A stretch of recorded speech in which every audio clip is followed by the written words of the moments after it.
세계 최대 헤지펀드 브리지워터의 창립자이자 경제계의 현자로 불리는 레이 달리오. 그가 최근 일본을 향해 매우 뼈아픈 진단을 내놓았습니다. 일본은 지금 후기 쇠퇴 단계의 전형적인 길을 걷고 있다는 겁니다. 마치 교과서를 써내려가듯 정교하게 몰락하고 있다는 그의 분석. 과연 일본의 미래는 어떤 모습일까요? 달리오는 일본이 세 가지 치명적인 정책적 특징에 빠져 있다고 지적합니다. 첫째, 금융 완화라는 마약입니다. 원래는 경제가 힘들 때 잠시 쓰는 처방전이어야 하는데 이제는 이 정책 자체가 목적이 되어버렸습니다. 실물 경제를 키우기보다 그저 무너지는 자산 가격을 붙잡고 있는 그만둘 수 없는 정책이 된 것이죠. 둘째, 사라진 시장의 규율입니다. 중앙은행이 국채를 사실상 다 받아주다 보니 정부는 긴장감을 잃었습니다. 당장은 안정돼 보이지만 근본적인 개혁은 자꾸만 뒤로 밀려납니다. 셋째, 정치가 된 중앙은행입니다. 경제적 논리보다 정권 유지와 사회 불안을 막는 게 우선이 됐습니다.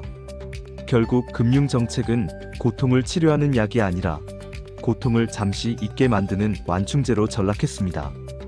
그런데 이상한 점이 있습니다. 미국이나 유럽 같으면 벌써 대규모 시위가 일어났을 법한데 일본 사회는 너무나 조용합니다. 달리오는 이걸 일본 특유의 침묵의 포퓰리즘이라고 부릅니다. 인종이나 종교 같은 명확한 대립축이 없다 보니 분노가 밖으로 터지지 않고 안으로 고입니다. 결정적으로 국민들이 정부에 대한 기대를 접었습니다. 어차피 정부는 아무것도 바꿔주지 않는다는 자포자기의 심정이 역설적으로 사회를 평온하게 유지하고 있는 셈이죠. 결국 혁명 대신 투표율 저하와 무관심, 그리고 깊은 체념만이 사회를 지배하고 있습니다. 달리오는 일본 사회가 분노 대신 무력감에 잠식당하고 있다고 경고합니다.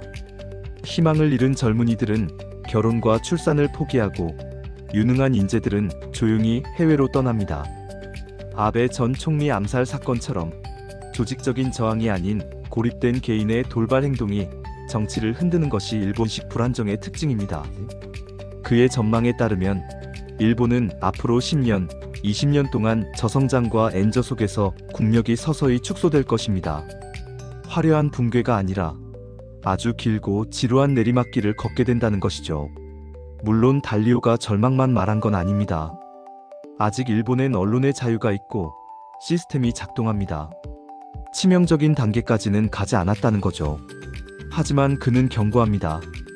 일본은 화내지 않는 나라가 아니라 화를 밖으로 내지 않는 나라일 뿐이라고요. 그리고 그 미덕이 오히려 쇠퇴를 장기화하고 있습니다. 이 분석을 보고 있으면 묘하게 우리나라의 현재가 겹쳐 보입니다. 치솟는 자산 가격과 달리 차갑게 식어가는 실물 경제, 그리고 장기 불황의 초입을 연상시키는 지표들. 레이 달리오가 던진 이 뼈아픈 조언은 어쩌면 일본이 아닌 바로 우리에게 던지는 경고등일지도 모릅니다.